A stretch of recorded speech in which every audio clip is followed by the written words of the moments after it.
Okay, so the Twilight Zone episode 2, Nightmare at 30,000 Feet. So this episode is loosely based off an original Twilight Zone episode, Nightmare at 20,000 Feet, which starred William Shatner as a young man. And they actually remade this one again in the Twilight Zone reboot later on with John Lithgow as the main character.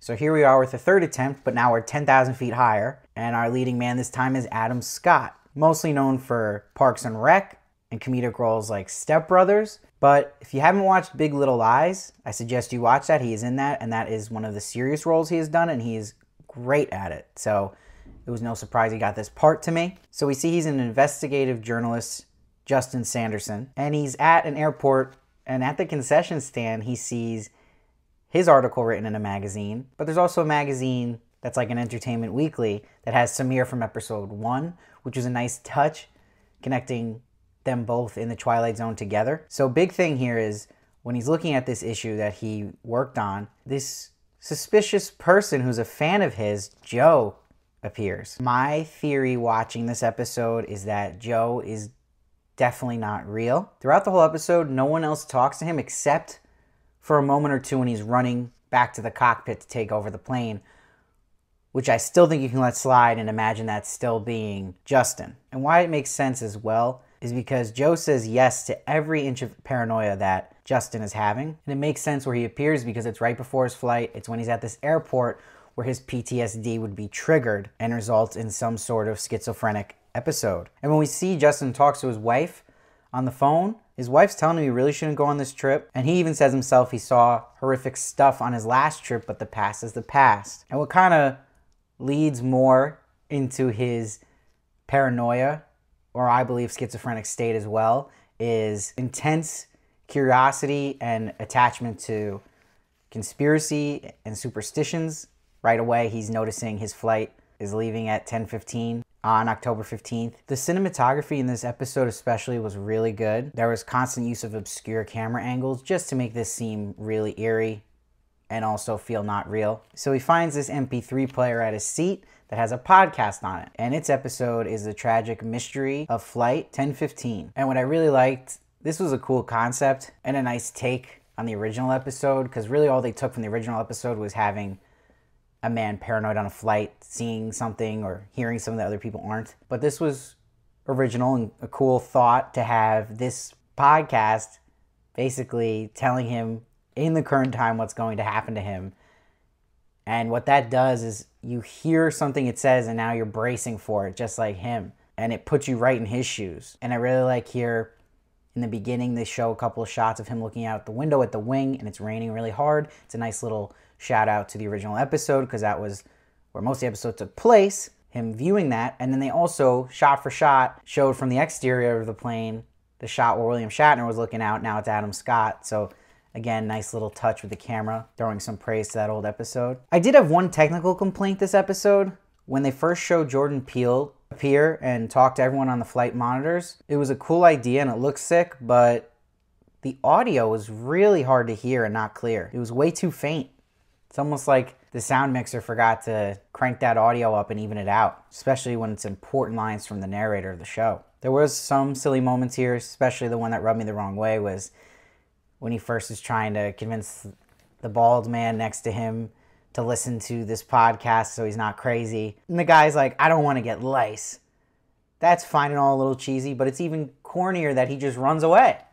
Why? Who would do that? So I love when this bird now hits into the plane because it really amps this episode up right away. I mean, the opening credits were still playing under them when this happened. And this is good because a lot of people complained episode 1 was too slow, so this had a nice change of pace. So another little layered theme I think is going on in this episode is basically about paranoid journalists and conspiracy podcasts and people making out like the sky is falling. And I feel like a lot of these people in media have certain people that just admire who they are, so they just feed the crazy thinking they might be giving out, kind of like Joe is giving to Justin here, just saying, yes, you're right, you're not crazy. And it's digging at conspiracy podcasts too, because you see he's becoming a detective of his own from all this information on the podcast, just like we do in real life. And then you see what they're saying we're going to go into detail and pay attention to clues, and he actually takes out a notepad and starts really hyping up what I believe, again, is his schizophrenia and his PTSD all in one, and paranoia. Obsessively just absorbing all this info. It's making all of that worse. Imagine if at one point he just stopped listening to the podcast.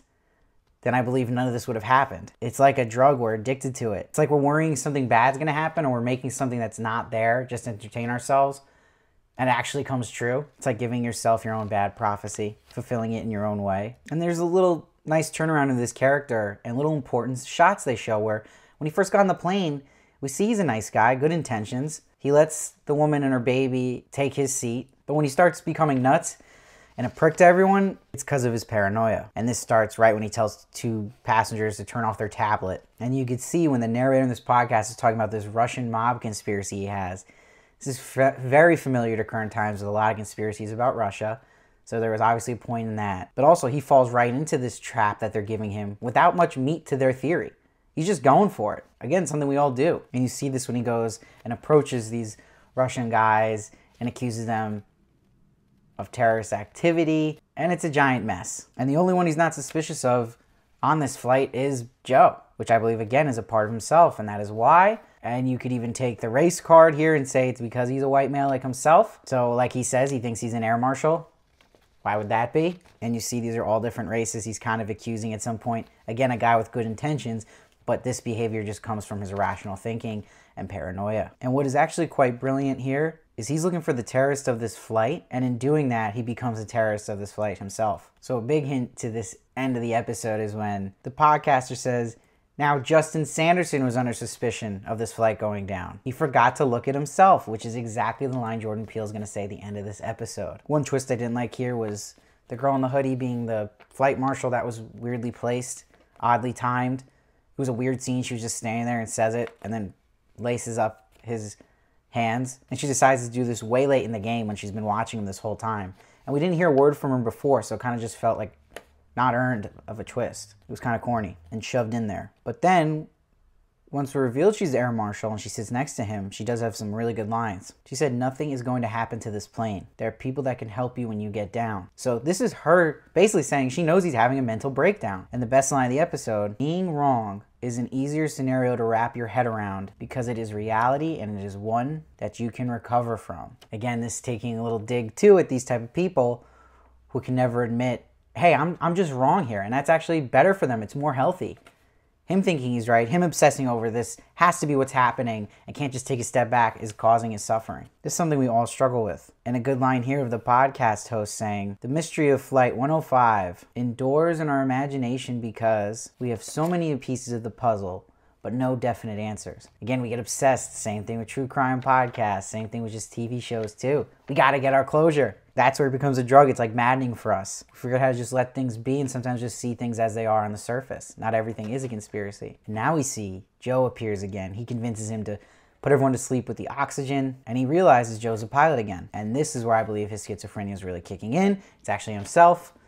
He's doing all this, and he's going to take control of this plane. But he's believing he's this made-up person, Joe. And to support this theory, why would all these people want to kill him in the end on the island they land on if he wasn't the one who actually brought the plane down? Look, everyone saw him arguing and stuff, but that's not enough for everyone to want to just beat him to death. So it had to be they were seeing him in that pilot seat. There was no Joe. And we also never see Joe on this island at the end. So come on, there's a reason they didn't throw him in. You see every other familiar face in the episode, but he's not there. And when this plane goes down and we see Adam Scott awake here, it's a beautiful setting here. Really nice shots, and I love they had the doll of the antagonist from the original episode in the Twilight Zone, Nightmare at 20,000 feet. He was such an integral part to that episode, I suggest you give it a watch. It's free on Netflix, but I was waiting for that little Easter egg to him, and we got it, and it worked in doll form. And what is so great, too, is when he picks up this MP3 player, the podcasters go into more conspiracy. It's like a revisit. How many times have we seen this, too, with the Serial podcast? There's another podcast made about the podcast, and then now there's a show on HBO about it. It's definitely just hinting at that behavior we have. Just let things go. So when everyone starts attacking him, we see Jordan Peele. Awesome shot of him picking up the player in his last line. But in the end, he was an investigative reporter who was unable to investigate himself. Path to hell paved with good intentions. Damn, mind blown. Again, someone pointing fingers everywhere, never able to just look within and realizing he's the problem there. Really, really smart. This episode's way deeper than it looks. I suggest giving it a second watch. Again, like the first episode though, it could have been a little bit shorter. I think even 40 minutes was a little too long for this type of story. Thoroughly enjoyed it though. Great performance from Adam Scott. Not as good as the first episode for me. Just in the whole entertainment value, I wasn't on the edge of my seat the whole time. I was interested to see what was going to happen, but it didn't make me feel totally suspenseful.